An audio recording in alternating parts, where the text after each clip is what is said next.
What is happening, y'all? Welcome on back to the next part of the walkthrough. And now, with Stormveil conquered, we are ready to wrap things up. Basically going to be doing a couple of quick things here in Limgrave and just kind of clearing that area out. So since we already have lake-facing cliffs, there's really no need to go through this. Don't worry about that for now. Instead, the first thing we're going to do is warp over to the Limgrave Tower Bridge, and we're going to go get y'all your first Great Rune. So while we run across this bridge, I mean, this will be irrelevant down the line, but I do want to mention, obviously, a lot of people are like, you know, hey, where is the walkthrough? We need more episodes. You know, this takes a lot of time to produce. Just for perspective, we streamed for about 5 hours the other day taking notes, and 5 hours worth of note-taking and streaming gives me enough material to make maybe 3 30-minute episodes of this series. So there's a lot of work that's going into this, and I'm trying to get it out, but, you know, between other commitments and whatnot, things are fairly limited at the moment. So for the time being, there's only 1 episode per day, which, by the way, just run along this right side. There's nothing you need to worry about with loot. We just need to get up to this guy, and then we're in the clear. But yeah, so right now there's only 1 episode per day. The goal is, of course, to ramp that up, but until I am farther through the game and I have more material prepped up, I have to keep it at 1 per day. You know, the Let's Play series, I know a lot of people are like, well, hey, that's getting 5. That's because I had the game 2 weeks early. The Let's Play series is all pre-recorded. That's done. I'm not, you know, juggling back and forth. So when y'all see a walkthrough episode, usually I had just gotten done playing the game and going through all the prep to make these notes. So please have patience. I'm sorry I can't give y'all more, but, you know, I have a lot of people that are like messaging me on Twitter, messaging me on Discord, hitting me up with pings. And it's like, you know, I'm sorry. You just have to wait. I can only do 1 per day for now. Hopefully I can scale it up to multiple, but I don't have the episodes ready yet. I'm trying to get through the game so I can bring this to y'all still, in terms of like the heavily detailed note stuff. So anyway, yeah, just run across the bridge. You can kill those the golems, the giants, whatever you want to call them. You can kill them if you want. They're obviously worth souls, but you know, I wouldn't worry about them. The biggest thing is we're trying to come over here and we're trying to get our Great Rune. As another reminder, in general, if we miss anything, I'm going to have it pinned in the top comment of the episode. On every episode, I put a comment doing a brief overview of key things that were important in that episode, in addition to anything that we may have missed. Some stuff we're going to go back, and a couple people pointed out about one particular Ash of War that I overlooked, so we're going to get that this episode as well. A couple people mentioned Box Quest. It's like the monkey man hidden in a tree. I'll touch on him in a second also. So go on over here, restore the power. And you need to do this anytime you get a Great Rune, with the exception of Renala's. So now we're going to jump back to the map and go to the Roundtable.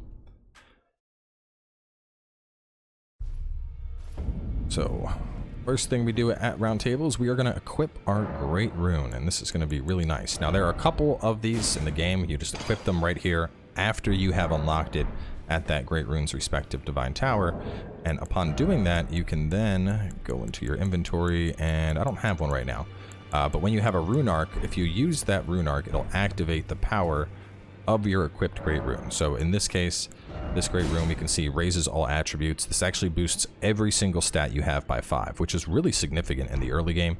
So super nice Great Rune, but obviously we need to have Rune Arcs. You can buy those now, but I wouldn't worry about it. We're going to find plenty of those as we go on. So the first thing we want to do over here, though, is we're going to go talk to Felly, who should be right here in the library. You again. I thought you'd receive a summons to the round table. Nefelli Lu, I'm glad to see you here. I found it in Godric's grafting grounds. You defeated him. You should have it. Make good use of it. I don't intend to make a habit. So now we have the Arsenal Charm, which is super useful early on. Looking at our equipment load, you can see if I put this on, it's going to jump up quite a bit. So very nice early talisman for those thick boy builds. Ah, yes. I wonder if you've met my foster father. He's in his study. If you haven't already, I advise you introduce. Father is lead, I'm sure, talking. So we're gonna, her quest line is set for now. This guy still doesn't talk. This is still locked, but first we need to go do the whole, the Great Rune thing, which now that we have a Great Rune, you notice this door is now open as well. And these are the 2 fingers. So let's go on and talk to this lady. Are you that? You've done well. I intend. Let their wisdom walk it, anchor until it will tragic across the foul, but the great. So it is the brave seek to become let down. Basically, we just need to get a second one to continue. But more importantly, now that we have a demigod done, we now have access to remembrances. Now, remembrances are the equivalent of basically your boss weapons. On certain bosses, both the demigods as well as certain other key bosses, you're going to get a remembrance, and then you can use that to pick one of two choices. So with this thing's actually pretty fun, the Grafted Dragon, really cool weapon art. The axe, in testing, I didn't find this all that good, but if you want a really big axe, it's there. If you don't need either of the items, you can of course just use this as a consumable and get a bunch of souls, which personally is what I'm going to want to do here, because I have no interest in either of those things. Additionally, this merchant, the Finger Reader Enya, as you kill more humanoid bosses and bosses that have armor and whatnot, you're going to be able to come back to her and you'll be able to buy boss armor from her. So right now there's obviously nothing. Her inventory is fairly limited, but later on she is going to have stuff. So, which actually she might, hang on one second, let me test this. I think she might have some stuff right now if we just do a world state refresh.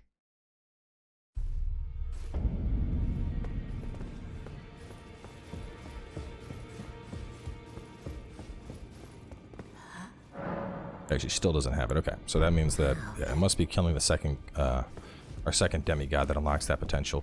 So some other things to touch on. We're going to talk quest chains. His quest chain doesn't really pick up until the Altus region, so talk to him if you want. It doesn't really matter. Dee's quest chain, this is going to tie into Fia's quest chain, but we don't need to worry about that for now. Going on over here, now that we've talked to her, this door's open. You can go on over here and you can talk to Gideon. I'm just going to burn through his dialogue and give you a brief overview of his use. So he's just telling us about the other demigods. Now what I like about this guy is you can go here, and if you're not sure, or if you want lore or whatever, this is going to tell you about the various demigods. So there's lots of lore. Go ahead and just ask about Nefeli, because that's his daughter, and we want to, you know, we want to burn through her dialogue. And I would suggest going through this on your own as well, just to you know, learn about the demigods. So it's just, you know, it's additional lore and stuff that you're going to get that is good. Going over here, I think we have a ball bearing return. No, we don't. Let's see if there's anything else I need from you. Actually, I'm going to pick up some stuff real fast. I want those keys. So I'll show you all the remembrance. I'm just going to go ahead and use this.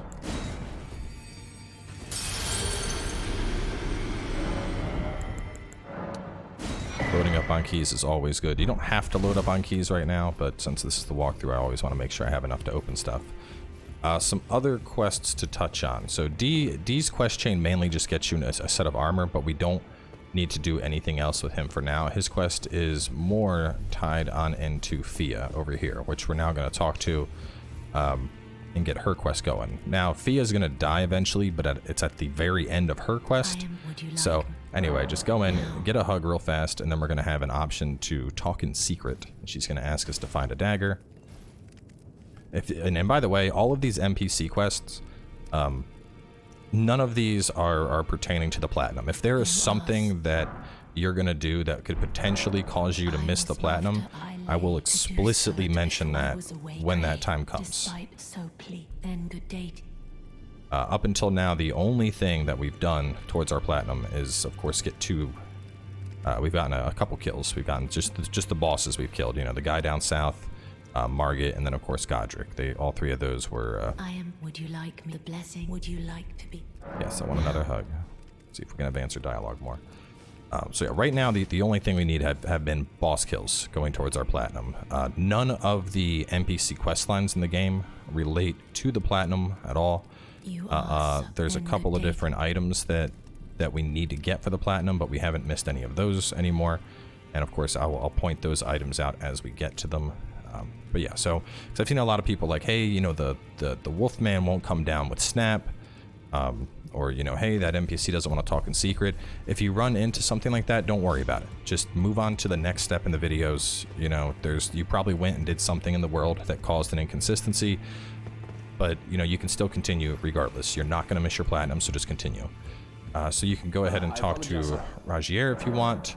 Tell him you've defeated Godric. Well done. Something to He's going to go on and give you Rogier's rapier. might have guessed. No need to be. Which will be nice for certain vehicles. Let's talk about the corpse. Someone and on a that was and it became. I once wish the world has. You'd better understand. I urge thee. And then talk to D. But our paths, although that's hard.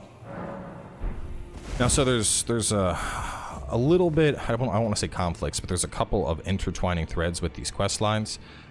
Dee's quest line ties into Fia, the lady that gives us the hug, and Rogier's quest line he's more a precursor. He is not needed really for any of these quest lines, but you know, talking to him, he'll give you some additional details. If we go through Dee's quest line, you're going to get another armor set. You're going to meet his brother, and then eventually his brother is going to be the one that kills Fia. But if you don't talk to Fia or Dee, you don't need to worry about that. You'll still get his particular armor later, and Fia, as long as we get a key item going through Ronnie's quest line, which we're going to get into later, we can go and do the very end of her quest line. So for the most part, a lot of these precursor steps, and when I'm talking to NPCs and whatnot, it really just kind of gives you starting lore towards the quest line. A good example is the Wolfman. Meeting the Wolfman, he leads into Ronnie's quest. Whether you meet him or not, though, is irrelevant. Now, if he's attacking you, you might need to use a Celestial Dew to get forgiven before Ronnie's quest, but that's still a long ways out. So we'll get to that when the time comes. But for now, there's a couple things we're going to go snag real fast. The first being right here at the Church of Pilgrimage. This is the northern church in the Weeping Peninsula, that southern region. You may remember we found that art picture when we were running around in the castle, and so we're just going to go straight north, showing it on the map where we are. Church of Pilgrimage. This is where we went. This will get you the Warhawk Ashes. So those crazy birds with swords that were attacking you, you can now summon your own crazy bird with a sword. The next thing I'm gonna do, where was he at? I think it was like right here. A couple people pointed this out, so we're gonna get it. And while we're on that note, I'm gonna touch on Bach. I'll briefly pull up the map here. No, we are now Warmaster Shack, and we're going right over here. So just west of Death Touch Catacombs.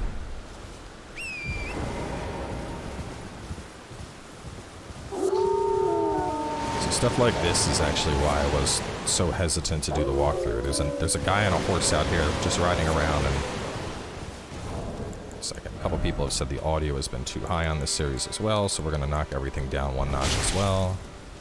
But there's a guy riding around on a horse out here, and apparently if you kill him, he drops an Ash of War. You know, it's like super obscure stuff like that that had me hesitant about getting the 100% walkthrough going to begin with, because it's like, oh yeah, here's this one dude just hanging out, and if you kill him, you get a thing.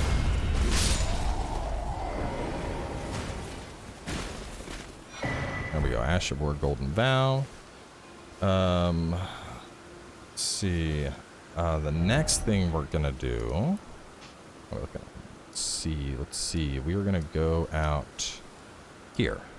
Now, you may have remembered coming on over to this area when we were doing our quick loop. We went over here when we got the greatsword. And what we're going to do now is go grab another quick weapon before we proceed. This is going to be a weapon that is really good for the mage folks out there. In particular, it's right over here. So what we're going to do is just go this way. There's also some stuff we can grab in the hut right here. That'll help with rot. We're going to get the recipe to fix rot in a couple episodes from now, but for the time being, as long as you're not going deep into Caelid, rot shouldn't really be a concern. But if you do need to get that, it's in the well area that we overlooked. That's coming up very soon, but I want to get us through a little bit of Liurnia of the Lakes before we go down into Soithra, because I'd say that area is slightly past Liurnia in terms of its difficulty. But right now we're heading to go get the Moonveil, one of the most ridiculous weapons in this game. This thing's probably going to get nerfed just because of how strong it is, but you know, until it does, it's a fantastic weapon for mages to have something good in their offhand. This is a pretty quick run through a tunnel, so we're going to do this, and then after that we're going to knock out the Fringefolk Hero's Grave, which is that grave that's at the start of the game that I said to not worry about for the time being. We're finally going to go tackle that now that we are stronger and better suited to a fight. This way. This way. Grab that Sombering 2.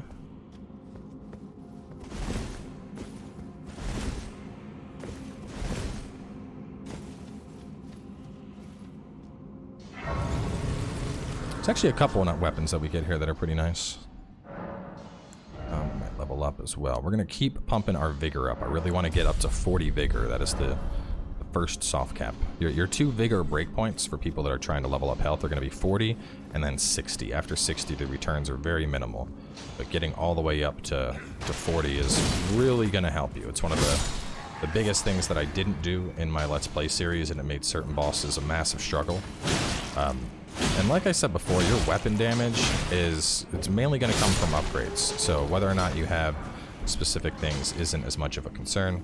As a reminder, some of these dudes, the minor dudes in particular, they're resistant to the slash damage we're doing. So if you have like a mace or something, it'll work better, but I'm just kind of whacking my way through anyway. So we're gonna make this turn. We just came from there. We're just going right into this little cavern first. Put on this guy.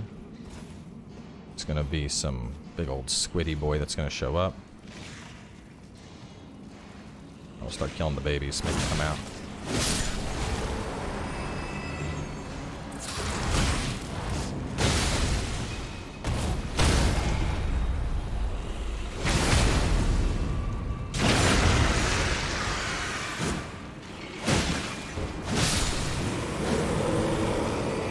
While we're picking up weapons, let's actually talk about that briefly, because a lot of people have been asking, you know, hey, I'm getting ahead of you, what's the next weapon I should go for? So as I mentioned at the start, we're playing what's known as a quality build, and the advantage of the quality build is that as we get more and more towards endgame, Cross Naginata, by the way, that's a really, really, really nice polearm bleed weapon.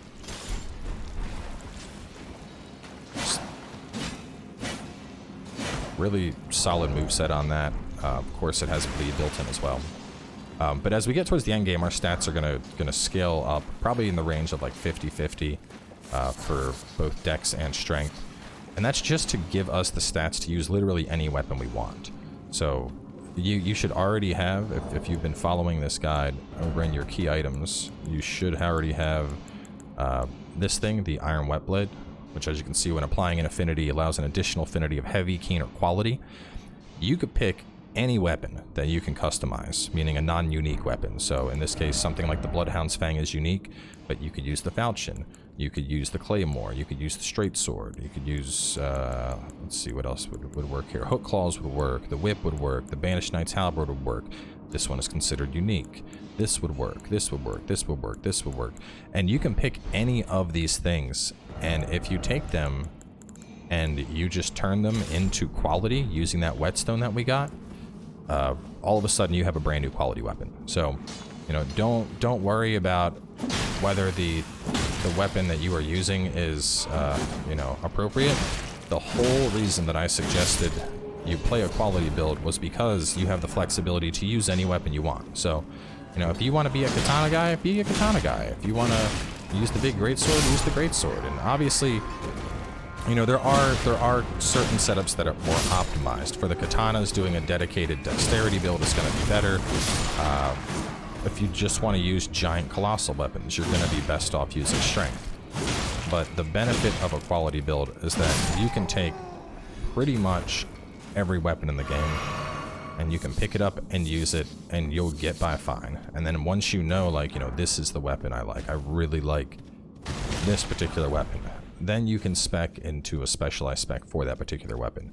I mean, and for quality in particular, the Bloodhound's Fang, this is actually one of the strongest weapons in the game. I haven't had a test to fully test everything out, but this gets absolutely insane scaling all the way into the late game. Like, this one weapon could carry you for the entire game as quality if you wanted it to.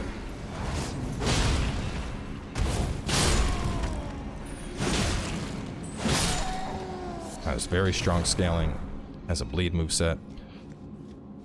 Anyway, so we killed the squiddies and got the Cross Naginata. We're gonna kill everything and grab loot. I'm gonna go down these stairs and get some more stuff. Right when you get down the stairs, you can see this guy's just hanging out right here. Make sure you kill him first. You don't want to be distracted. And go for this guy, and then the knife hits you in the back.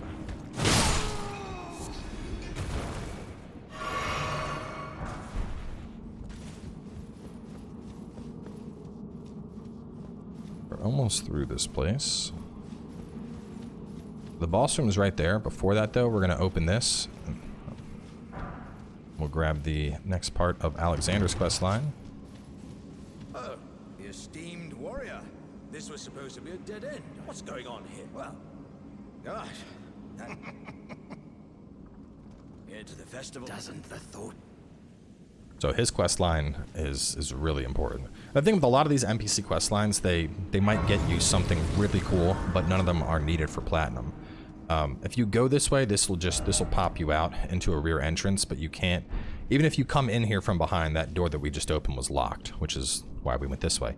But like in particular, you know, going through his whole quest line, you'll get access to a talisman that increases how strong your sword skills are. There's another NPC we're going to meet called Millicent that going through her quest line gives us a talisman that like increases our damage with consecutive attacks in addition to boosting our dexterity. So there's some really nice stuff for these quest lines, but if something's messing up, once again, it will not jeopardize your platinum. So we're going to be fighting a magma worm here. This is probably the most difficult boss you fought up until now, depending on your setup. Mages, just keep rock slinging it in the face. Faith guys, Flame of Frenzy, even though it's a fire type lizard. I want to actually... God, your shoulders didn't like you. 52, how much FP do I have? Oh, I can summon Bird, that's great. I can summon Bird. Who else could I summon? I might summon Bird. Show y'all Bird. Well, no, Bird's unupgraded. Bird is unupgraded. I could use Magic Grease if I want to add a little bit more oomph into this fight. It's probably not going to be needed, though. The biggest thing here is avoid the lava. The lava will hurt. So we're just trying to get some distance while he's clomping and stomping. Summon Bird.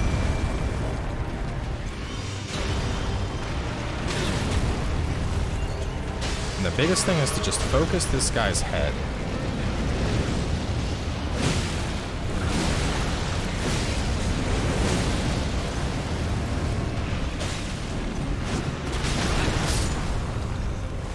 Killed my bird.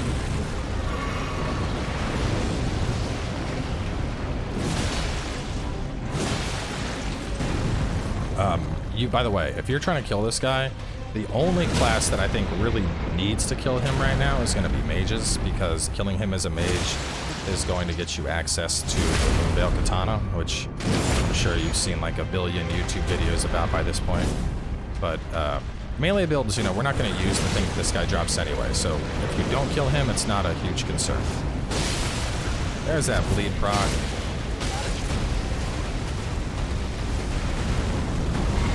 Yeah, mages, this is all about you just rock slinging. Use rock sling to bop him in the head. Every time you bop him in the head, he's going to fall down.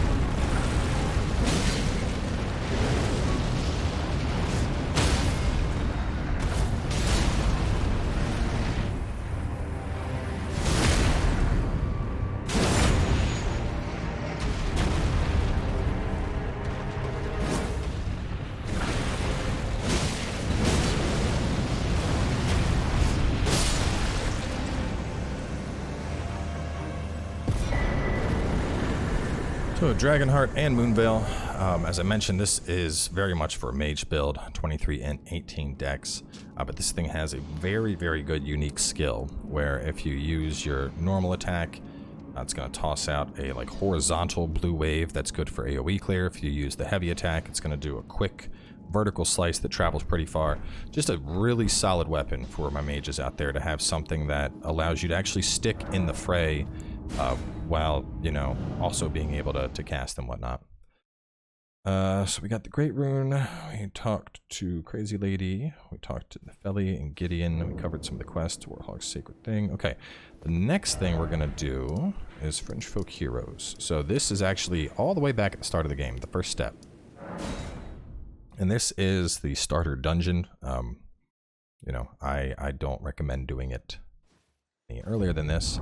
Before you go into this, it's good to have either a bow or a crossbow. You're gonna want to have something on before you go in and try to do this place, because there's a really unique trick that we can do that'll make it significantly easier, but you're gonna need a bow to pull it off. Let's see if Varia has left. Alright, Varia has left, so you don't need to worry about talking to him. We are going to do his quest line, though. That continues in the region we're going to get to in the next episode.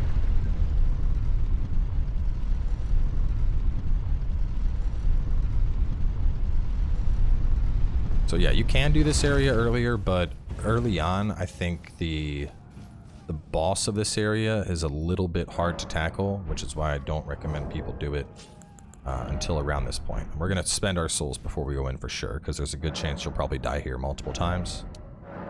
Not because I don't believe in you, just because this area is... It's basically a dungeon filled with BS. It's very similar to Sen's Fortress, but not quite as bad. But you'll need a stone sword key. If you don't have one, of course, you can always buy them from merchants. We're going to get down the ladder and then start running. As a general tip, you should not roll through poison. If you roll through poison, it's going to increase the buildup of the poison. It'll make it like hang on your character longer. So you can see the item up there. Don't go for it just yet. There's this chariot that will come running on down. And if the chariot touches you, you're probably dead. So now that the chariot's passed, we're going to run. In particular, you'll see these little grooves that we can hide in. Can I make it? Yes, I can. And now we're going to pass again. If you're having trouble, you can go to the first groove and wait. But we want to get to this third little area. And then we're going to drop down. And we're going to run over this way. And right here, where things split. Coming already? Hang on. I want to get that one piece of loot. I think it's just like a rune 3, but I'll get it anyway. It's a golden rune 5. There we go. Now that you're down here, gargoyles. Now we can go down further, but ignore that for now. The first thing we got to do is take out these gargoyles. Come on, man. Put my lantern on. This place, I mean, if you know what you're doing here, this place is a breeze. If you don't, it sucks. Because you're just getting... That chariot is basically an instant kill. If it touches you, you're going to die. So, here's my guy. We're going to two-hand. We're going to aim. And you want to fire off a bolt and hit that.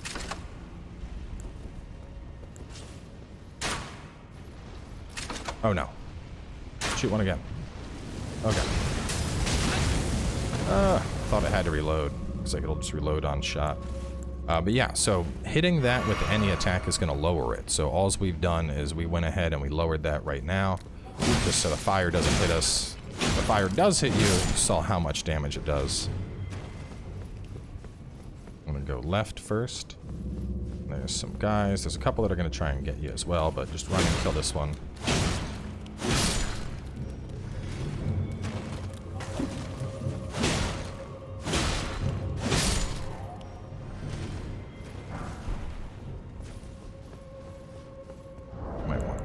Lightning grease for this next encounter. No, fire grease should work just fine. I'd rather say fire. Fire is more common at this point in the game. I think we can craft it already. Let me see. Yes, we can. Ooh, and I got plenty. Let's load up on fire grease. Yeah. Alright, so going into this area, there are two enemies that are going to try and get you. They're very hard to see with your bow. So the best thing to do is to just fight them. You can kind of see a lump on the ceiling that's like right at the tip of my head.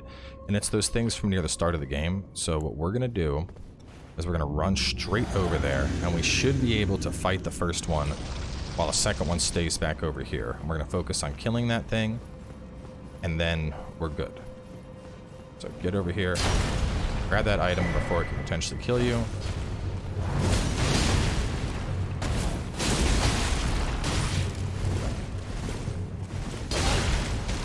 These guys, like I said, this place is going to be a little dangerous.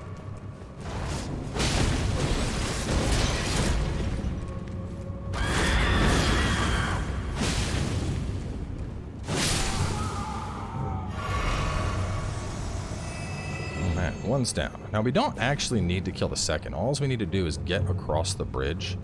But if this one's going to sit there and wait for us, we're going to try popping him with some bolts. See if I can lure him over here.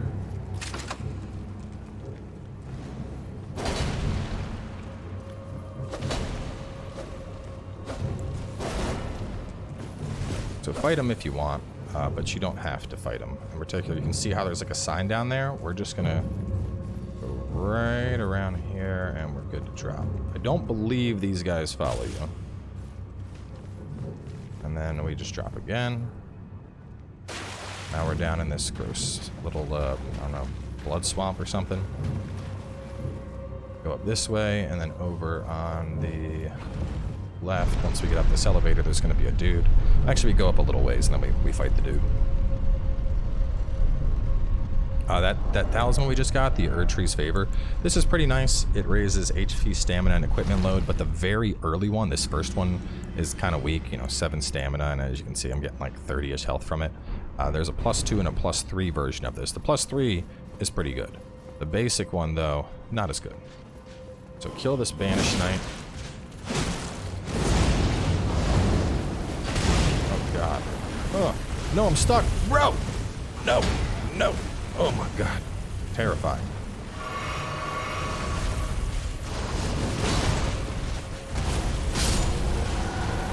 Scary boy. So go on and pick up that stone sword key. And then we're going to swap to our crossbow. And we're going to wait right around here. Now you can see up top. Oh God. See up top that we have these pots. We can make the pots fall and destroy this chariot. But first we need to get the chariot heading on down, so just hang out here, because the chariot goes based on where you're gonna go. We need the chariot to turn his direction. There we go. Alright. You want to fire. In particular, you want to hit it like right around the time he starts moving this way, so like, so he turns, we're gonna look up, we're gonna aim. It might take a couple tries to hit this thing.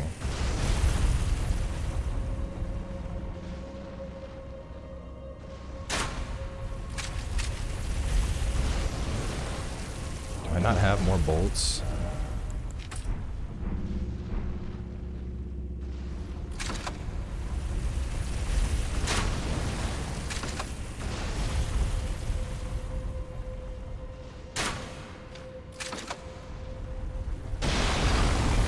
So that one whiffed a little bit. That's what you need to do. And you get 3 tries to pull this off.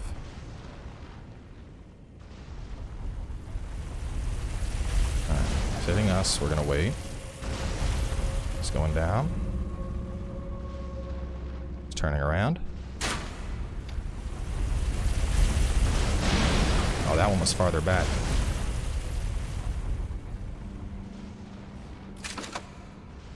I only got one more try to do this. I'm going to time it for right after he hits this space and turns, so I can do it on cue.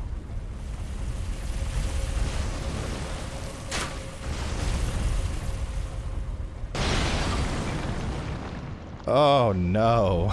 Well, that's disappointing. Well, so yeah, if if you can time it right, those will actually destroy the chariot, which makes your life a whole lot easier. If you fail to do that, then things, they kind of suck a little bit more. So, well, I suppose it's all good that that happened, because now I get to show you the other way to go through this zone. So we're going to drop this way. He's kind of in a tight path right now, and we need to lure him back up here.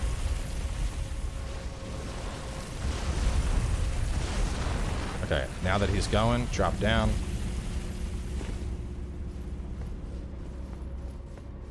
It's funny, in the walkthrough prep, my first arrow shot got it, and I was like, easy! And now I'm like, oh god, no. So right after he turns and goes up, you can actually get pretty far, and that's what we're going for right now. Once you start hearing him, it's time to get into a thing. You might be able to get a little bit farther, but it's not worth the risk.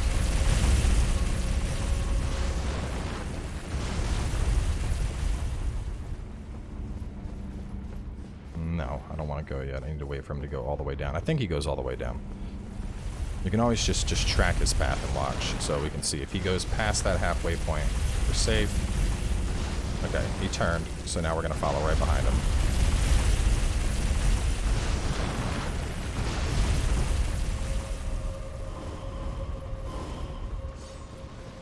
Oh, he's already coming back, so just hang out here.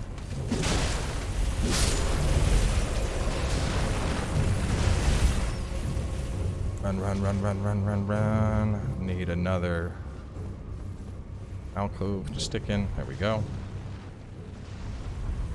As you can see, those dudes, they just got clobbered by this thing.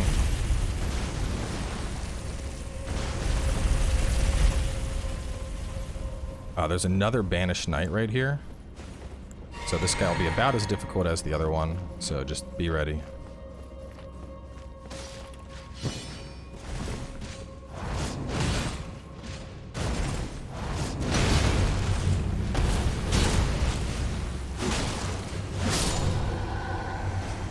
And this gets you the Dragon Communion Seal, which is one of the best scaling talismans in the game.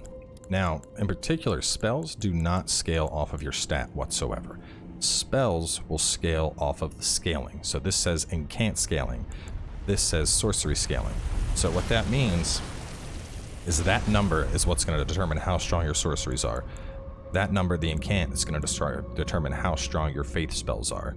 And at least from all the ones I tested, I found that Dragon Communion Seal was blowing away some of the other ones. Now, I didn't go all the way up to the soft cap of 80 faith in my other tests. I do have to check that out. But if you want to go for a hybrid arcane build and you decide to use this thing, all of your normal faith spells will also receive that damage bonus. Even stuff that's like, you know, oh, well, lightning doesn't need arcane. It does not matter. As long as you meet the faith requirement to cast the spell, it's going to get the incant scaling bonus that you see there. So very important thing to keep in mind when it comes to spells in general.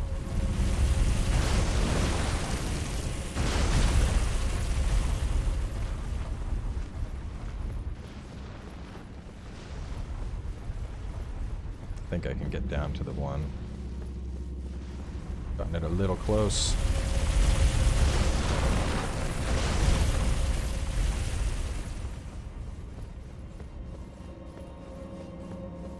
I'm going to wait here for him because we need to go all the way down. So I want him leaving on the path and heading up before I try to make my run.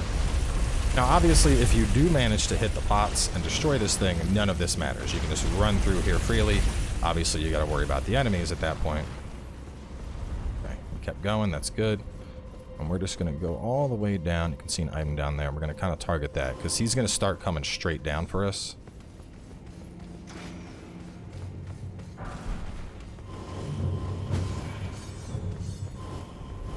He's coming. There he is.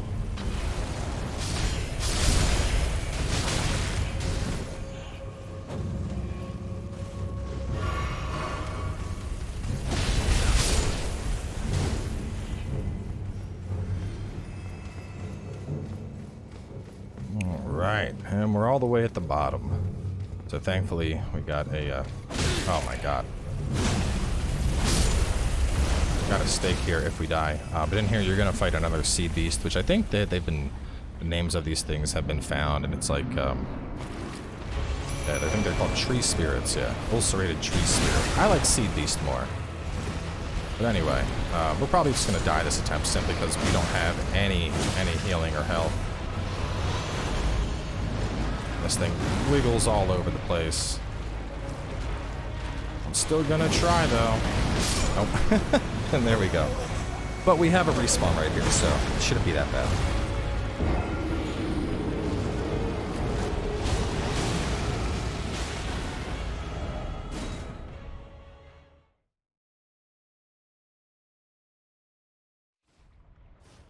Okay, heading back in.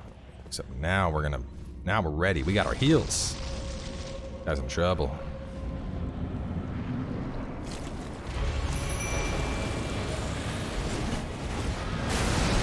Look at that beautiful roll.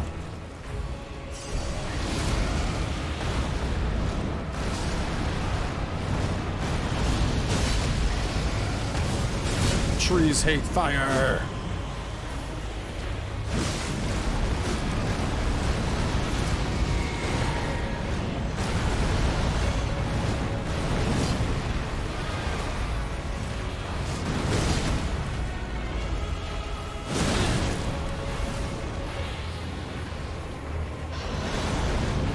You can see I'm timing my roll for right when he does that tail swipe attack, and that's taking advantage of iframes.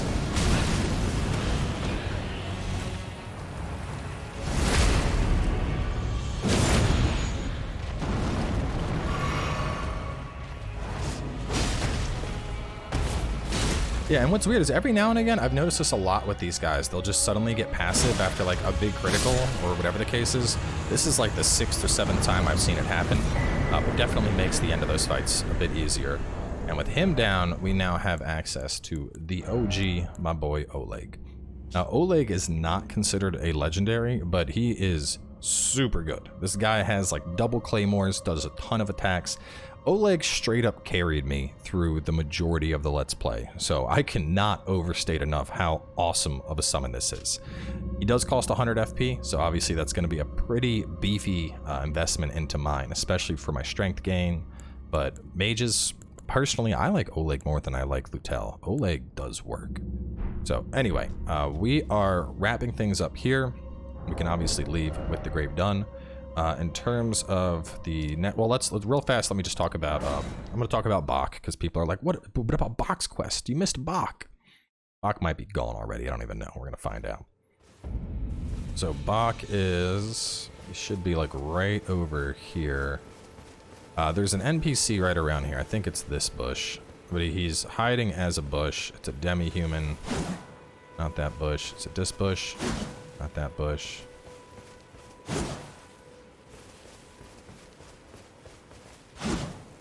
Anyway, there's a demi-human NPC out here that hides in one of the bushes. I know it's right by this thing, but I'm not seeing him, so I may have already advanced his quest line. But ultimately, you don't really get anything from it. If you do his quest line, what you do is you give him the tailoring tools, and then he offers to tailor your gear for free. And then, you know, he'll move around the map a bunch. And this is why I'm not even covering him, is he doesn't give you any key items, anything important. The only thing he does is right here when we go to, oh, already jumped out. When we go to this grace and we go over to altar garments and we do this, and it's 500 runes, he lets you do that for free. But you have to travel to a specific grace every time you want to do it. And on top of that, he hops all over the map. So to me, I'd rather, I mean, the 500 runes is a convenience fee. 500 runes is absolutely nothing. And I'm not traveling to one spot just to take a cape off every time I want to do it. So if you want to do Bach and his quest line, feel free to look up a guide for it. You know, I'm not going to cover him because he's not relevant, in my opinion. You know, he doesn't, there's no key items from him. There's no trophies from him. And I think it's just kind of a pointless quest. So anyway, now I was going to wrap the episode up there, but during the prep streams, we found a cave that I'd overlooked right here, Tombsword Cave. You just go southeast of the 4th Church of America, down here in Weeping Peninsula. So we're going to go back and hit that now real fast. This place is pretty simple. There's poison, so you can put on Blessed Dew Talisman to heal through that. I've already cleared most of this, so I'm literally just going to be running through showing where to grab the items, and we're slapping it on to the end of the episode and editing it in before it goes live. So there's going to be a rune on that corpse. There's 2 holes. There's that hole over there, and there's this hole. You're going to take this hole first. That's how we get out. Ignore it for now. Instead, run this way. We're going to have a rat, and then one more rat. And then you have a big rat. And you have a piece of loot and a piece of loot, one of them being a cookbook that you can use to make poison grease, which is largely useless because poison only ticks for like, I think it's 6 damage per second or something. Like it's so minuscule that it's not even worth using on weapons.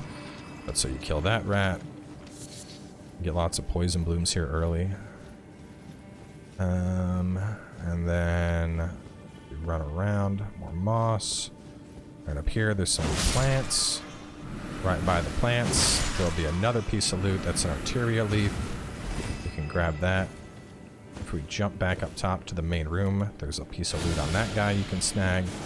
And then after that, the only thing left here is the boss, which is right down here.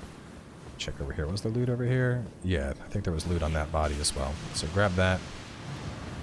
And then go to the boss. It's these flower things. It's a big one. It's a close fight. We're just going to use fire grease. If you're a caster, just, you know, spam spells.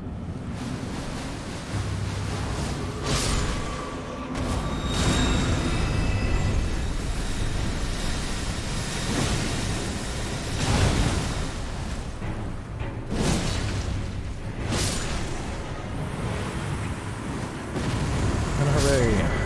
We covered the cave I had missed. And now you have a talisman that honestly you're never going to use because there's way better stuff. I mean, that gives me 4 more stamina than the Erd Tree Favor, and the Erd Tree Favor also gives me health and a quit load. So, anyway, and adding one more into the mix that I missed.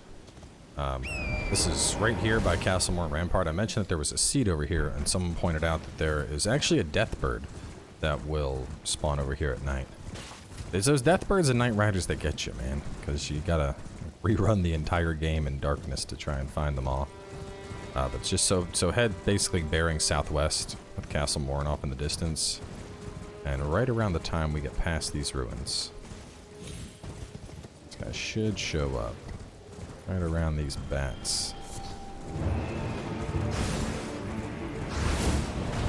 Which obviously this time look a little bit different because characters, we're now up to like episode 12 on recording.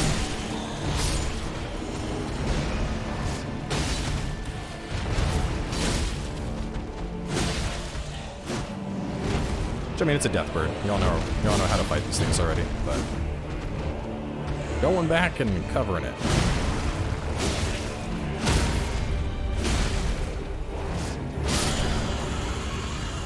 Let's see what this one drops.